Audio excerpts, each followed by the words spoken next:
Welcome back to Advocacy Alchemy. Let's watch the video together. Alright, this is going to be courtesy of Fox 26 in Houston. This is a good report. Let's watch it together and let's talk about the laws at the end, okay? Welcome back to Advocacy Alchemy with Professor Ross. Today we have a good one, guys. Well, today, this isn't just another meetup gone wrong story. I guess this one is really about instinct, duty, and deadly force. We're dissecting a real incident where a man walks out of a Costco to find his nephew surrounded by 3 other men during what appeared to be a robbery of a high-end Rolex. This story is fairly interesting, guys. Let's take a listen to it, and then, we'll talk about the law afterwards. With that, let's jump in. All right, so before you post that next item for sale on Facebook Marketplace, you want to stop and be smart about it. So we are seeing a really scary trend in Cyprus where a quick cash grab is turning into a gunfight. Sherman DeSalle live for us outside of this Costco on Northwest Freeway. And Sherman, crazy story here. The uncle came to save the day. Listen, Anthony, the uncle came through, man. Just last night, a man showed up to this Costco behind me trying to sell a high-end watch that he had been posting online, only to find some guys trying to take him for the watch and everything else. So take a look at this watch, because that's been a subject online. Deputies reported being a Rolex. People online are saying it's a Folex, but things took a turn when the victims... These two guys, this reporter and the anchor, they need their own show. Uncle walked out of the store, saw the robbery happening, pulled his own gun out, and started shooting. He shot two out of the three suspects. All of them were caught about an hour later, including a 16-year-old. Constable Mark Herman says no watch is worth the risk that they saw here last night. A lot of things in life are just common sense. It's all common sense, no matter what you do. And, for a few $100s, you're risking your life and going and exposing yourself and friends or family to these people you don't know.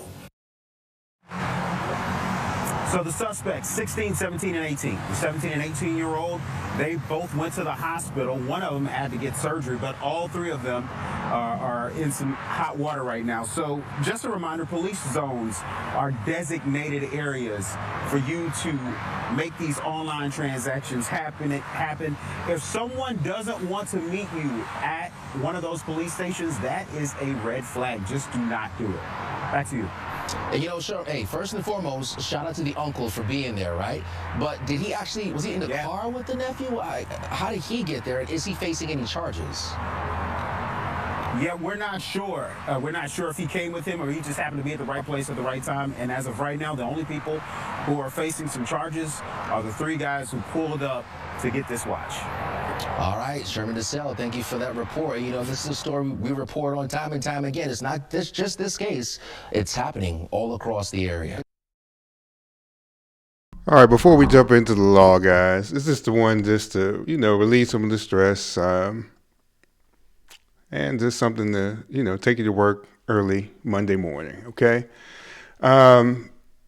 First of all, hey, like he said, definitely, if you're going to be online buying and shopping on Facebook Marketplace or TikTok Marketplace, wherever people are asking you to meet up and buy something, or you're selling something, they're going to meet up and buy it from you, be careful. People out here are running all kinds of schemes. Don't be a mark for someone else's come up, all right? Like he said here, in Houston at least, you can use these designated police zones where you can have some sort of officer on the scene and there's a less likelihood you'll get robbed, okay? So let's jump into the law.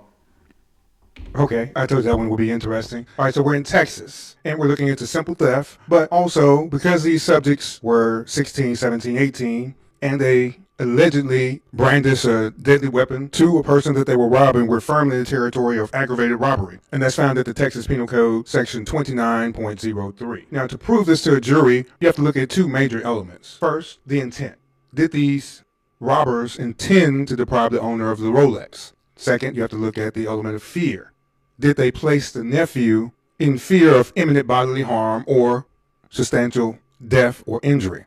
Now, the real focus today really is on the uncle's actions. And there's a statute that deals with this, found in the Texas Penal Code, section 9.33. And that's the defense of a third person. Now, for the uncle to be justified, he must have reasonably believed that his intervention was immediately necessary to protect his nephew. That's number one. And number two, the nephew would have been justified in using deadly force to save himself. So you have to ask yourself, if you walk out of a store and you see your nephew surrounded by 3 guys with a gun, does your intuition tell you to call 911 and wait, or to act? All right, next we'll move into our evidentiary standards. They're important every time the police are going to be involved, every time someone's going to be called into court later on. Okay, before we move into those evidentiary standards, I do want to show you the laws from Texas, and also I want to make sure I talked about this stand your ground, which Texas does acknowledge. Let me show you what it looks like in the law itself, okay?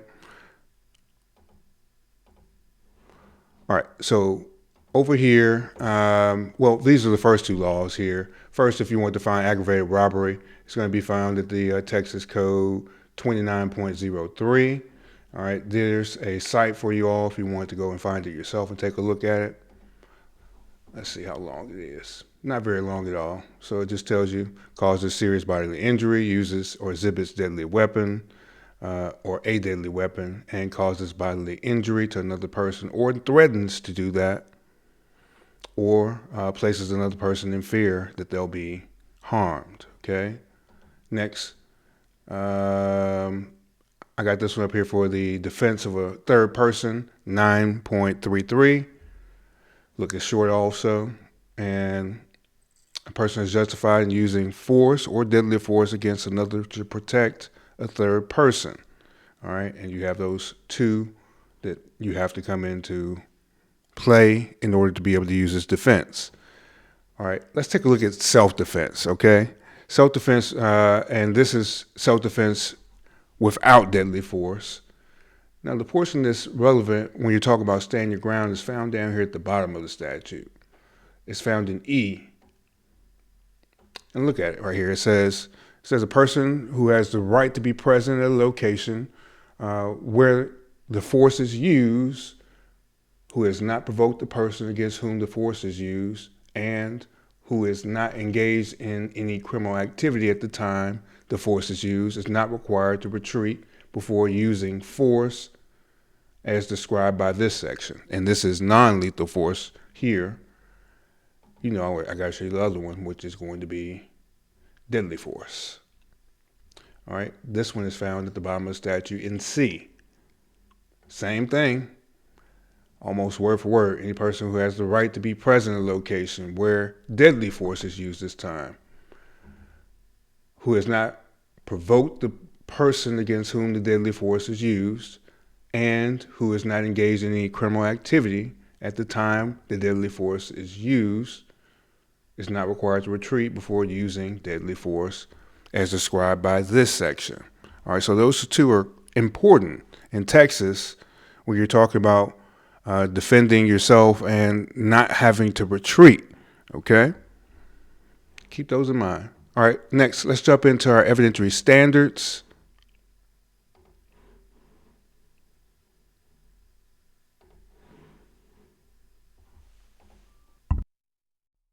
Okay, let's walk through the evidentiary standards. Okay, we'll start at the lowest and work our way up to the highest. Now, first, we always start with mere suspicion. Now, this is only what brings the police out to the scene, okay? This is when someone calls dispatch. This is when you're asking for help with whatever situation you're dealing with, okay? At this level, the police or the government only have a hunch that there may be something wrong. They can't take any action at this level.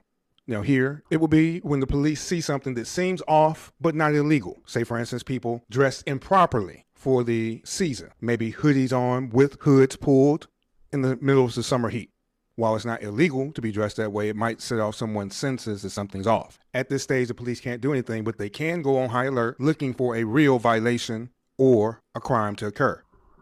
Moving up a level, we have reasonable suspicion. Now, at this level, the police can stop people. They can pat them down looking for weapons. They can ask them where they're going, where they came from, what they're doing generally. At this stage, this is the level of a Terry stop. Reasonable suspicion means that the police can express specific and articulable facts that suggest that there's a crime afoot. And that simply means a crime is either about to occur, occurring, or just occurred. Now, I will tell you that this is only for a brief investigation. All right, we're talking something maybe 20 minutes long at the max. The police can detain a person, but eventually have to let them go if they don't develop enough evidence to move to probable cause. Next, let's move to probable cause, and that's the level where the police can legally arrest someone. This is when they gather enough evidence that would move every reasonable cop to say, yes, there's enough evidence now to make an arrest. Additionally, the police have developed enough evidence to connect a suspect to this crime. Once the police reach the level of probable cause, they can arrest someone. They can also go back and get an arrest warrant from a judge. They can also get a search warrant from a judge.